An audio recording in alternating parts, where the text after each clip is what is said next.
പേരാവൂരിൽ മത്സരിക്കുന്ന കെ.പി.സി.സി അധ്യക്ഷൻ സണ്ണി ജോസഫിന് കെ സുധാകരൻ അനുകൂലികളുടെ താക്കീത്. കോൺഗ്രസിനകത്ത് വലിയ പൊട്ടിത്തെറി നടക്കുകയാണ്.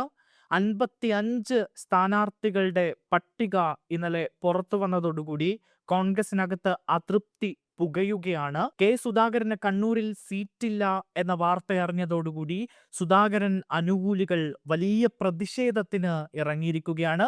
രണ്ടും കൽപ്പിച്ചു നിൽക്കുന്ന സുധാകരനെ മയപ്പെടുത്താൻ ഹൈക്കമാൻഡ് പാടുപെടുകയാണ്.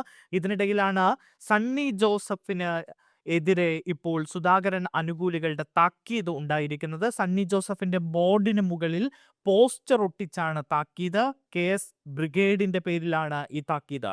നന്ദിയില്ലെങ്കിലും നന്ദികേടാവരുത് സണ്ണി, തിരിച്ചടി നേരിടേണ്ടി വരും.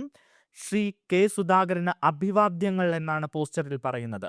പേരാവൂർ മണ്ഡലത്തിലെ അയ്യൻകുന്നിലാണ് പോസ്റ്റർ പതിച്ചത്. ഇന്നലെ രാത്രി കണ്ണൂർ DCC പരിസരത്തേക്ക് കെ സുധാകരൻ അനുകൂലികളുടെ പമ്പം കൊളുത്തി പ്രകടനം നടന്നിരുന്നു.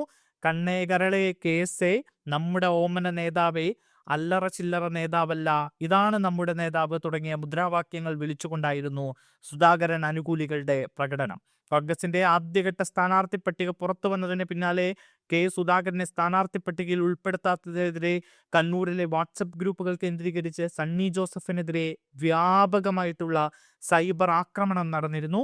കൊട്ടിയൂർ ചുങ്കക്കുന്ന് മുതൽ അമ്പായത്തോട് വരെയുള്ള പ്രദേശങ്ങളിൽ 8ഓളം ഫ്ലക്സ് ബോർഡുകൾ സണ്ണി ജോസഫിന്റെ പ്രചാരണ ബോർഡുകൾക്ക് മുൻപിൽ പ്രത്യക്ഷപ്പെട്ടിരുന്നു. നട്ടുനനച്ച് വളർത്തിയവനെ ഇല്ലായ്മ ചെയ്താൽ കനത്ത തിരിച്ചടി നേരിടേണ്ടി വരും എന്ന് ഫ്ലക്സുകളിൽ നൽകിയിരിക്കുന്ന മുന്നറിയിപ്പടക്കം വാർത്തകളിൽ നിറഞ്ഞിരുന്നു. നിയമസഭാ തെരഞ്ഞെടുപ്പിനായുള്ള കോൺഗ്രസിന്റെ ആദ്യഘട്ട സ്ഥാനാർത്ഥി പട്ടിക കഴിഞ്ഞ ദിവസം പുറത്തു വന്നിരുന്നു. 55 മണ്ഡലങ്ങളിലേക്കുള്ള സ്ഥാനാർത്ഥികളെയാണ് പ്രഖ്യാപിച്ചത്. BJPയുടെ A ക്ലാസ് മണ്ഡലമായ വട്ടിയൂർക്കാവിൽ K മുരളീധരനെയാണ് കോൺഗ്രസ് സ്ഥാനാർത്ഥിയാക്കിയത്. യൂത്ത് കോൺഗ്രസ് സംസ്ഥാന അധ്യക്ഷൻ OJ ജനീഷാണ് കൊടുങ്ങല്ലൂരിലെ സ്ഥാനാർത്ഥി. പാലക്കാട് നടൻ രമേശ് പിഷാരടിയാണ് പാർട്ടി സ്ഥാനാർത്ഥിയാക്കിയത്.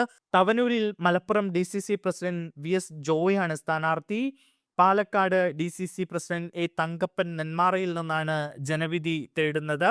കെ സുധാകരനും അടൂർ പ്രകാശും ഉൾപ്പെടെ മത്സരിക്കാനുള്ള താല്പര്യം പ്രകടിപ്പിച്ച MP-മാരുടെ പേരും ആദ്യ പട്ടികയിൽ ഇല്ല. ഇവർ താല്പര്യം പ്രകടിപ്പിച്ച കണ്ണൂര്, കോന്നി സീറ്റുകളിലും കോൺഗ്രസ് സ്ഥാനാർത്ഥികളെ പ്രഖ്യാപിച്ചിട്ടില്ല. പ്രതിഷേധങ്ങൾക്കിടെ ചിറയൻകീഴ് രമ്യ ഹരിദാസിനെ തന്നെ മത്സരിപ്പിക്കാനുള്ള നീക്കവും പാർട്ടി നടത്തി. കൊട്ടാരക്കരയിൽ CPIM വിട്ടുവന്ന ഐഷ പൂറ്റിയെ കോൺഗ്രസ് സ്ഥാനാർത്ഥിയാക്കി. തൃത്താലയിൽ VT ബൽറാമാണ് സ്ഥാനാർത്ഥി. എന്തായാലും കോൺഗ്രസിന്റെ ആദ്യഘട്ട സ്ഥാനാർത്ഥി പട്ടികയ്ക്ക് പാർട്ടിക്കുള്ളിൽ പലയിടത്തും വിമർശനം ഉയരുന്നുണ്ട്. വലിയ പാടുപെട്ടാണ് നേതാക്കളെ ഇപ്പോൾ കോൺഗ്രസ് ഹൈക്കമാൻഡ് അനുനയിപ്പിക്കുന്നത്.